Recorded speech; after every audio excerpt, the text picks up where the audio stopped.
ستيبل سيروم كريات يعني البيشنت داخل لك بسيروم كريات هو ثابت يوميا. البيشنت ده ممكن تتوفر في ايه؟ لو البيشنت دوت سي كي دي البيس كريات بتاعه مثلا 2، فهو داخل لي باتنين، وانا عارفه، انا سالت وانا باخد الهيستوري بتاع البيشنت، البيس سيروم كريات بتاع البيشنت دوت 2 وهو داخل 2، فهو خلاص. وتاني يوم كمان 2 او 2 و1، فده كده يعتبر ايه؟ ستيبل سيروم كريات. طيب هل انا بقول ان مثلا يعتبر ستيبل سيرم كريات 2 و1 2 و2 2 و3؟ لا، ده ليها كرايتيريا معينه. يعني الفرق ما بين القرايه الاولانيه والقرايه الثانيه 24 ساعه على الاقل، 24 ساعه على الاقل.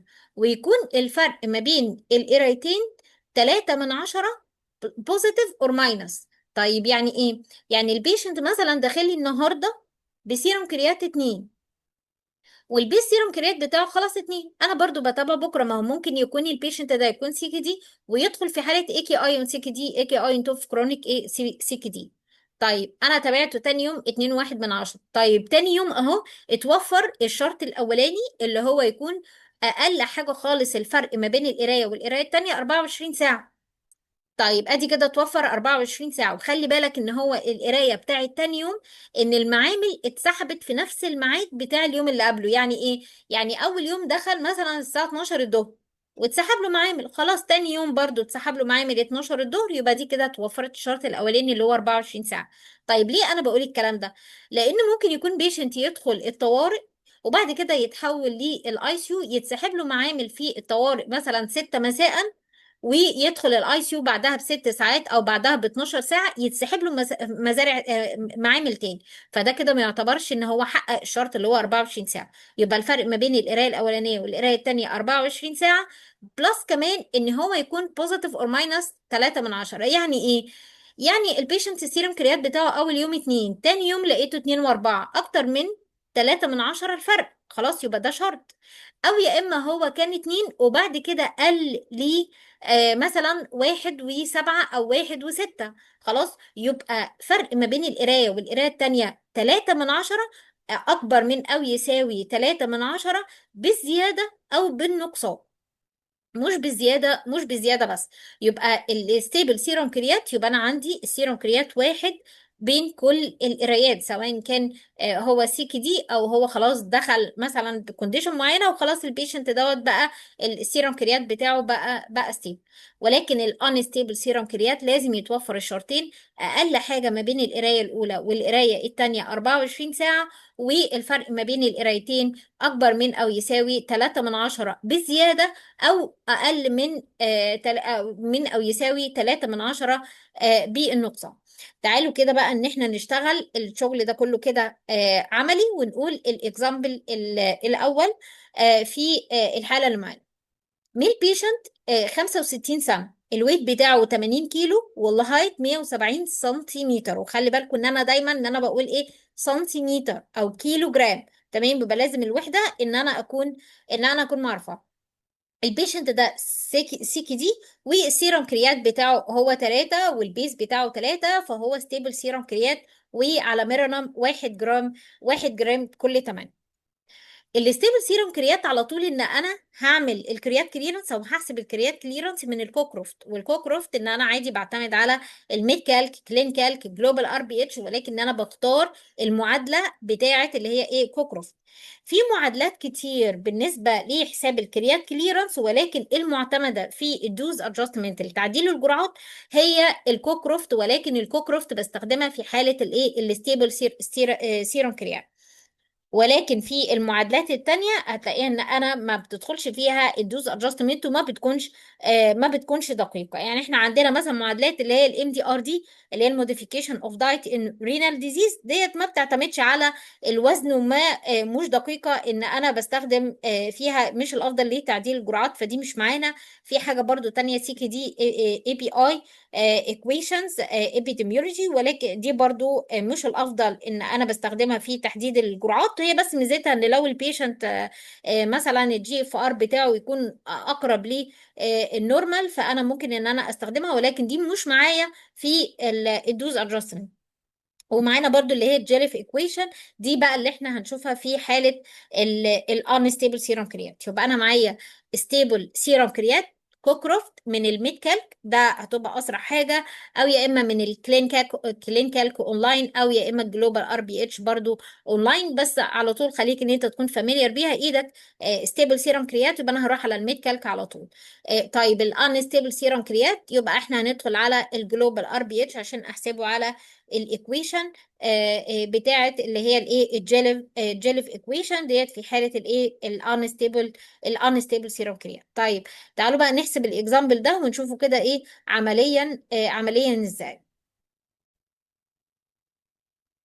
في حساب الميد كالك، او في حساب اللي هي الكريات كليرون، سواء كان بالميد كالك او جلوبال ار بي اتش او كلين كالك، احنا طبعا معانا الميد كالك ابلكيشن عادي على الموبايل بتاعنا، او يا اما ممكن ان انا برضو اشوفه اونلاين. بدخل على جوجل عادي وبكتب ميد كالك. تمام، ادي كده الايكونز او اللوجو بتاعه اهو. بدخل على ميد كالك عادي، عادي جدا، بيفتح لي الايه، بيفتح لي الميد كالك. طيب ايه اللي انا هكتبه بقى في الميد كالك اول ما بيكتب، سواء كان هو ابلكيشنز او يا اما هو اونلاين؟ ادي كده ايه كاتب لك اهو الكريات كليرنس كوكروفت ايكويشن. بدوس عليها وبيفتح لي كده الايكويشن بتاعه الكوكروفت. طيب الداتا اللي انا المفروض ان انا هدخل عليه بالاكزامبل اللي احنا قلنا عليه، هو البيشنت اللي عندي هو ميل، اللي الايدج بتاعه 65 years old. الويت بتاعه كام؟ احنا قلنا 80 كيلو جرام. وخلي بالك ان هو 80 كيلو جرام، لان هنا في مثلا الويت بالاي بي اس، ولكن ان انا ايه بشوف ان انا لازم الوحده ان انا اتاكد عليها، اكد عليها ان هو ايه، انا عندي الوزن محسوب ب 80 كيلو 80 كيلو جرام، يبقى خلاص ان انا اتاكد ان هنا الوحده كيلو جرام. طيب انا عندي مثلا الكريات كليرانس، او سوري السيروم كريات بتاعي هنا كام؟ 3. السيروم كريات سواء كان هو بالمايكرومول او الميلي جرام بر ديسيليتر. طيب انا اعرف منين؟ بشوف الريبورت بتاع المعمل او التحليل اللي طالعه بتاعه البيشنت. المعمل نفسه هو مستخدم مطلع لي الريزلت بانهي واحد. والله لو كاتب لي ميلي جرام بر ديسيليتر، يبقى خلاص ان انا هحطها، بس اتاكد ان انت محدد الوحده بتاعه السيروم كريات او الكرياتينين ان هو ميلي جرام دي بر ديسيليتر. طيب لو هو طلع مثلا مايكرومول بير لتر، يبقى خلاص ان انا بكتب. طيب احنا عندنا طبعا اللي هو المعتمد، او ان احنا موصلي اللي هتشوفه في التحاليل، هتلاقي ميلي جرام بر ديسي لتر، اللي هو مثلا بيكون النورمال بتاعه من 7 من 10 لواحد واتنين من 10، او من 8 من 10 لواحد واحد من 10، على حسب المعنى. الهايت بتاع البيشنت احنا قلنا ان احنا معانا بيشنت 170 سنتي، وخلي بالك برضو هنا سنتي او الانش. تمام، بس احنا دايما ايه معتمدين عليه ان هو 170 سنتي. خلاص. طيب يبقى انا كده كتبت كل الداتا. انا اتاكدت ان البيشنت ده ستيبل سيرم كريات.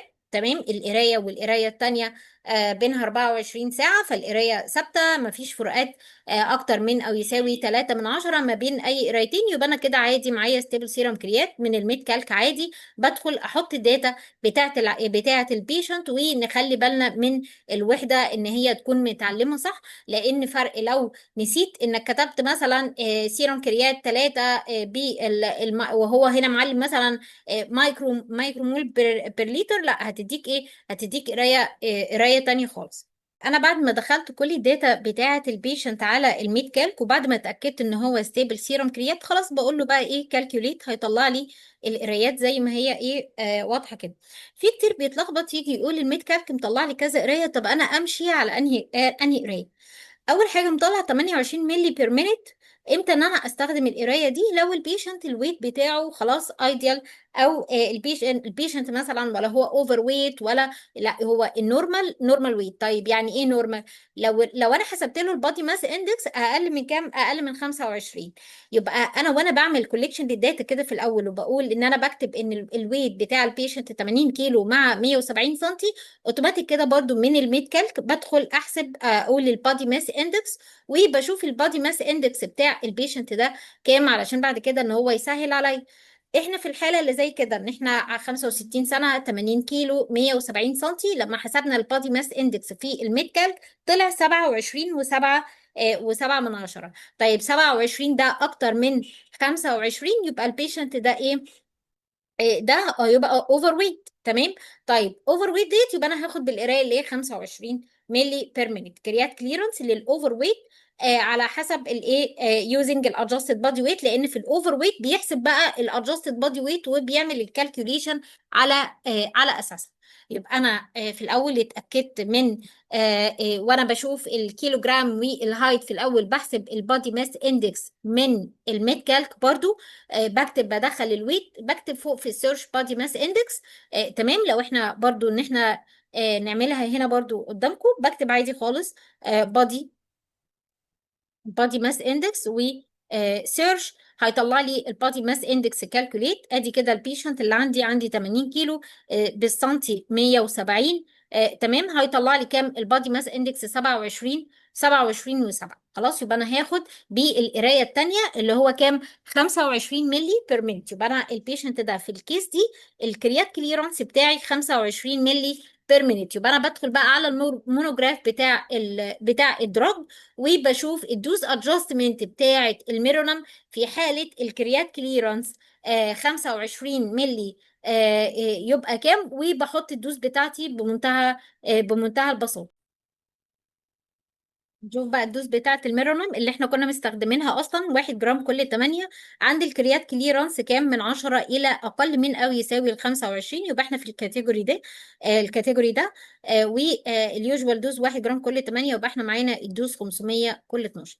يبقى الدوز ادجستمنت بتاعة الميرونوم في حالة الاكزامبل ده اللي هو البيشنت مع الويت مع ستيبل سيروم كريات، وحسبناها من الميد كالك، وطلع في النتيجة اللي هو الكريات كليرنس اللي احنا طلعناه كان 25. و25 ليه؟ علشان خاطر ان البيشنت ده بيكون البادي ماس اندكس بتاعه كان اكتر من 25، فهو اوفر ويت بيشنت. فانا اتعاملت معاه على الاساس ده. هنشوف بقى الكيس او الاكزامبل الثاني في حالة الانستيبل سيرم كريات.